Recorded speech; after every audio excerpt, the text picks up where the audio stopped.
جو لوگ اللہ پر ایمان لائیں، کہیں کہ ہمارا رب اللہ ہے، پھر اس پر جم جائیں، ان پر فرشتوں کا نزول ہوتا ہے۔ نہ کوئی غم کرو نہ خوف، خوشیاں مناؤ جنت کی جس کا تم سے وعدہ کیا گیا تھا۔ اللہ کی ربوبیت پر اطمینان جب انسان کو ہو جاتا، میرا رب اللہ ہے، ربی اللہ، انسان کے لیے نہ کوئی کھٹکا، نہ کوئی خطرہ، نہ کوئی خوف، نہ کوئی حزن۔ جو کچھ ہو رہا ہے کس کے اذن سے ہو رہا ہے؟ اللہ کے اذن سے۔ اللہ کے اذن کے بغیر پتہ تک نہیں ہلتا۔ یہ کوئی اندھا بہرا مادہ نہیں ہے جس سے مجھے کوئی خوف ہو۔ اندھا بھینسا چلا آ رہا ہو اس سے تو ڈرنے کا ہر انسان کو ڈرنا چاہیے، نہ معلوم کس کو ٹکر مار دے۔ لیکن نہیں، اس کائنات کو چلانے والا ایک سمیع و بصیر خدا ہے، وہ جو میرا دوست ہے، میرا ولی ہے۔ اللہ ولی الذین آمنوا یخرجہم من الظلمات الی النور۔ اللہ اہل ایمان کا ولی ہے، ساتھی ہے، پشت پناہ ہے، مددگار ہے، حمایتی ہے۔ بتائیے جسے یقین ہو جائے کہ اللہ میرا مددگار، اللہ میرا محافظ، اللہ میرا پشت پناہ، اللہ میرا حمایتی، اس کے لیے کوئی خوف ہوگا؟ اس سے کوئی ڈر ہوگا؟ میں مثال دیا کرتا ہوں ایک بہت سادہ، پنجاب کے دیہات کی۔ تو بڑا چودھری ہے اور کوئی غریب کسان ہے۔ اس غریب کسان کے جانوروں کو ہر وقت اندیشہ ہوگا چوری کا، کوئی میری بھینس کھول کر نہ لے جائے، کوئی میرا بیل کھول کر نہ لے جائے۔ لیکن جس کے بارے میں یہ سب کو معلوم ہو کہ وہ جو بڑا چودھری ہے وہ اس کا دوست ہے، اس کی بچیا کو کوئی خوف ہوگا؟ اس کی بھینس پر کوئی ہاتھ ڈالے گا؟ اسے کوئی اندیشہ ہوگا؟ نہیں۔ کیوں؟ کہ وہ بڑا چودھری، بڑا اس کا یہاں کا سردار، جاگیردار، سب کو معلوم ہے وہ میرا دوست ہے، کوئی میرے خلاف اقدام نہیں کر سکتا۔ اس دنیا میں یہ چھوٹی سی بات اگر آپ کے دلی اطمینان اور سکون کا باعث بن سکتی ہے تو ذرا تصور کیجئے۔ میں لفظ تصور استعمال کروں گا صرف اس لیے کہ اس کا ہم جس کو کہتے ہیں ادراک اور شعور کر نہیں سکتے، اگر کے ساتھ کر سکتے۔ اگر یقین ہو کہ اللہ میرا مددگار اور یقین ہو کہ اللہ ہر آن میرے ساتھ ہے، پھر کوئی خوف؟ کس کا خوف؟ کوئی شے اللہ سے بالا تر ہے؟ کوئی قوت اس سے زیادہ طاقتور ہے؟ کوئی اس کے ارادے کو بدلنے والا ہے؟ کوئی اس کی مشیت کے آڑے آنے والا ہے؟ یہی بات ہے جو حضور نے فرمائی، یہ ایمان کا حاصل ہے لب لباب، کہ دیکھو اچھی طرح اس بات کو ذہن نشین کر لو، اگر تمام انسان مل کر تمہیں کوئی نقصان پہنچانا چاہے نہیں پہنچا سکتے، مگر جو کچھ اللہ نے لکھ دیا ہو، اور تمام انسان مل کر تمہیں کوئی نفع پہنچانا چاہے نہیں پہنچا سکتے، مگر وہ شے جو اللہ نے طے کر دی۔ آپ پھر میں کہوں گا ذرا طاری کیجئے، اسے فرض کیجئے، اسے سوچئے، اگر اس حدیث پر ہمارا دل ٹھکا ہوا ہو تو کسی سے ڈر ہوگا؟ یہ مجھے نقصان نہ پہنچا دے، یہ میری رپورٹ خراب نہ کر دے، یہ میری انکریمنٹ نہ رکوا دے، یہ میرا یہ نہ بگاڑ دے، یہ میرے یہ نقصان نہ پہنچا دے۔ اس کا ڈر، اس کا ڈر، اس کا خوف، اس کی خوشامد، اس کے لیے جا کر طرح طرح سے اپنی عزت نفس کو ذلیل کروانا اس کے سامنے، یہ سب کچھ کیوں کرتا ہے انسان؟ جب سمجھتا ہے کہ اس کے ہاتھ میں میرا کوئی نفع ہے، اس کے ہاتھ میں میرے لیے کوئی ضرر ہے، یہ مجھے کوئی غضب پہنچا سکتا ہے، یہ مجھے کوئی نقصان پہنچا سکتا ہے، یہ میرا کوئی کام بنا سکتا ہے، یہ میری کوئی ضرورت پوری کر سکتا ہے، اسی کا نام شرک ہے۔ جہاں آپ نے یہ سمجھا کہ غیر اللہ کے اندر کوئی طاقت موجود ہے، وہی شرک ہے۔ بتوں سے تجھ کو امیدیں، خدا سے نو امیدی، مجھے بتا تو صحیح اور کافری کیا ہے؟ شرک تو یہ ہے۔ جس پر بھی تمہیں یہ خیال ہے، کلمہ ہے یہ کلمہ سوم، لا حول ولا قوت الا باللہ، ذرا اس پر دل کو کبھی اگر آپ تصور کریں، پھر فرض کریں، دل ٹھک جائے اس پر، کوئی طاقت نہیں۔ یہی بات تھی جو شیخ عبد القادر جیلانی رحمۃ اللہ علیہ نے اپنی وصیت میں اپنے بچے سے کہی. 11ویں دینے والے ہیں، لیکن حضرت شیخ عبد القادر جیلانی کی وصیت اور تعلیمات کو کتنے لوگ ہیں کہ جانتے ہو؟ یہ جن مقامات تک پہنچے ہیں وہ کس چیز کی بدولت پہنچے؟ انہوں نے جو پیغام دیا وہ کیا تھا؟ اے میرے بچے، جس طریقے سے قرآن مجید میں حضرت لقمان کی نصیحتیں جو ہے نقل کر دی گئی ہیں، میں یہ عرض کروں گا بالفرض اگر قرآن حضرت عبد القادر جیلانی کے بعد نازل ہوا ہوتا تو شیخ عبد القادر کی یہ نصیحتیں بھی قرآن میں درج ہوتی. اتنی اونچی نصیحتیں ہیں.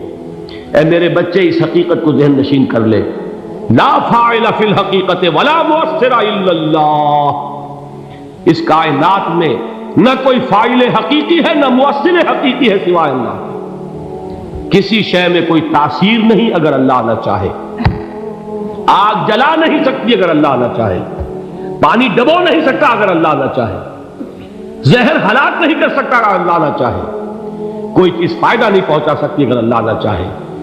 تو در در پہ کیوں سر جھکاتے ہو؟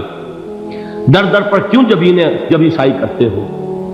سب کے سامنے کیوں ہاتھ پھیلاتے ہو؟ ایک اللہ سے مانگو. ایک اللہ کے سامنے زمین پر اپنی جبین رکھو. لا فاعل فی الحقیقت ولا مؤثر الا اللہ. نظر آتا ہے ہمیں کہ پانی پیاس بجھا دیتا ہے. پیاس بجھانے کی صلاحیت پانی میں نہیں ہے، اللہ کے اذن سے. کھانا بھوک مٹا دیتا ہے.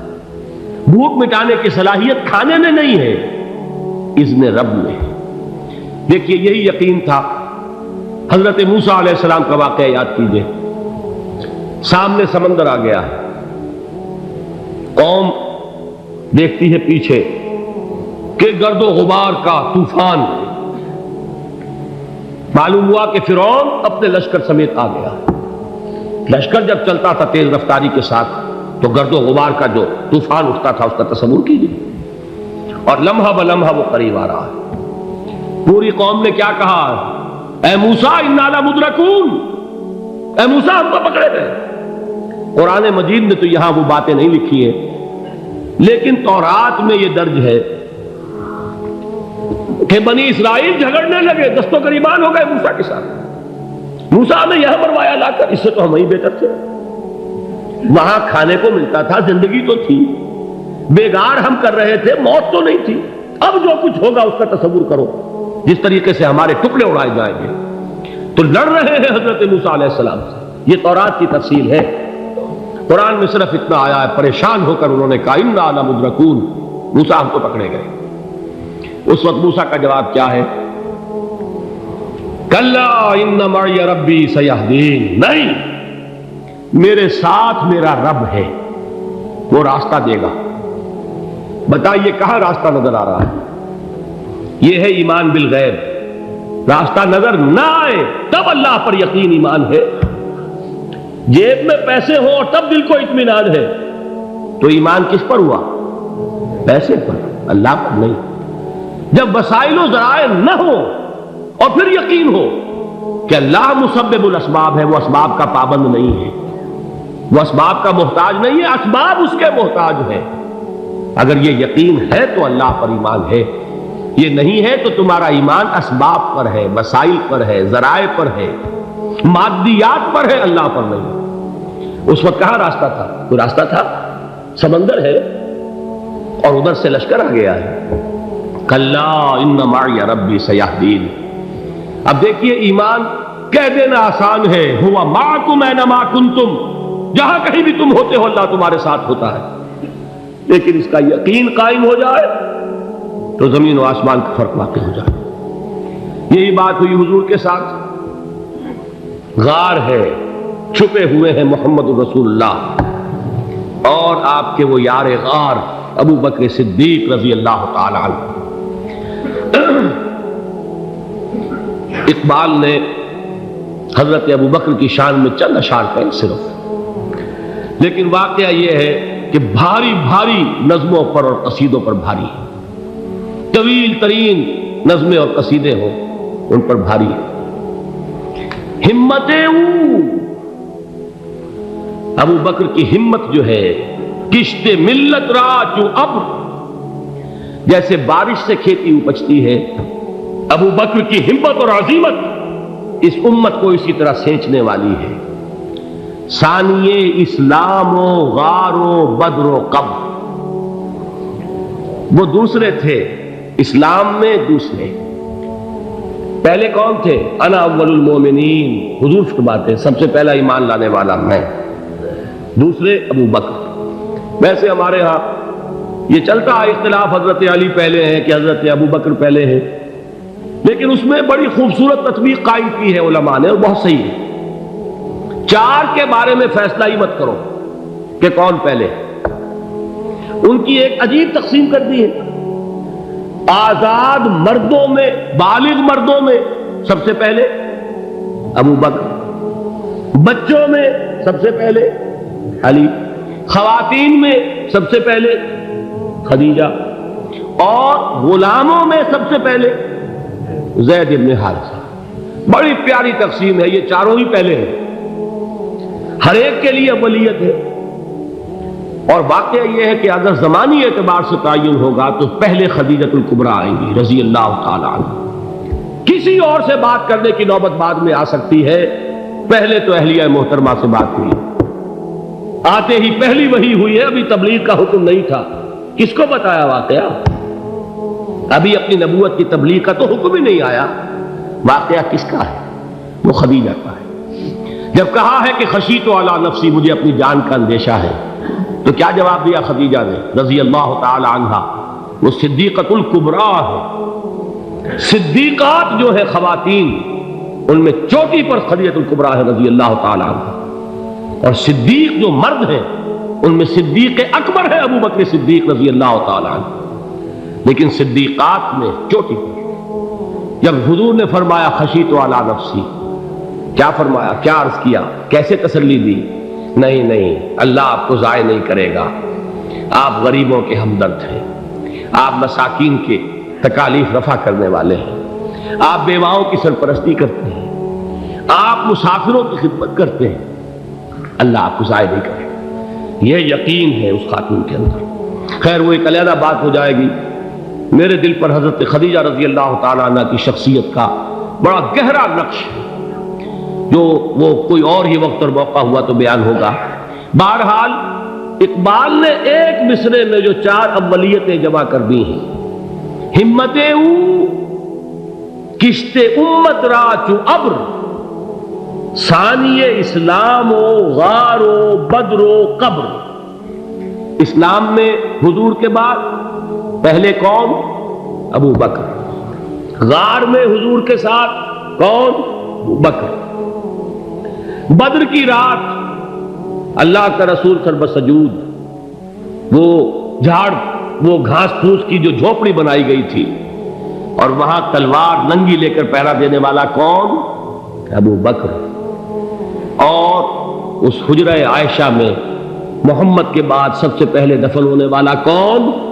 ابو بکر رضی اللہ تعالی عنہ صلی اللہ علیہ وسلم۔ وہ جو معاملہ میں سنا رہا تھا غار ثور کا، حضرت ابو بکر بھی حضور کے خیال سے لرز گئے ہیں۔ آپ کو یاد ہوگا کہ جا کر پہلے تمام جتنے سوراخ تھے انہیں بند کیا ہے، ایک سوراخ رہ گیا تھا جس کو بند کرنے کے لیے کوئی کپڑا نہیں تھا، وہاں اپنی ایڑی رکھی ہے، تب کہا ہے حضور سے تشریف لائیے، اور اپنے زانو پر حضور کو لٹایا ہے، اور وہاں کسی موذی جانور نے کاٹا ہے، حضور کی آنکھ لگ گئی تھی، اس وقت اس بل کے اندر جو بھی بچھو ہے کیا ہے واللہ عالم، اس نے کاٹا ہے، اس کی تکلیف کی وجہ سے ابو بکر کی آنکھوں سے آنسو ٹپک گئے، حضور کے چہرے مبارک پر پڑے ہیں، تو حضور جاگے ہیں، معاملہ کیا ہے؟ ایڑی نہیں ہٹائی وہاں سے، مبادا وہ جانور وہاں سے نکل کر محمد الرسول اللہ کو کوئی گزن پہنچا دے، ابو بکر کی ایڑی ہے، جس طرح چاہے کھا لے، ختم کر دے، جان نکل جائے تب کوئی آنچ آئے، محمد پر تو آئے، لیکن جیتے جی نہیں۔ وہ ہے ابو بکر حضور کے خیال سے۔ اس وقت حضور نے پھر اپنا لعاب دہن لگایا ہے، اور اس سے پھر آپ کی تکلیف ختم ہوئی۔ جیسے خیبر میں حضرت علی کی آنکھ دکھ رہی تھی، اس کو جو شفا حاصل ہوئی ہے وہ بھی حضور کے لعاب دہن سے ہوئی۔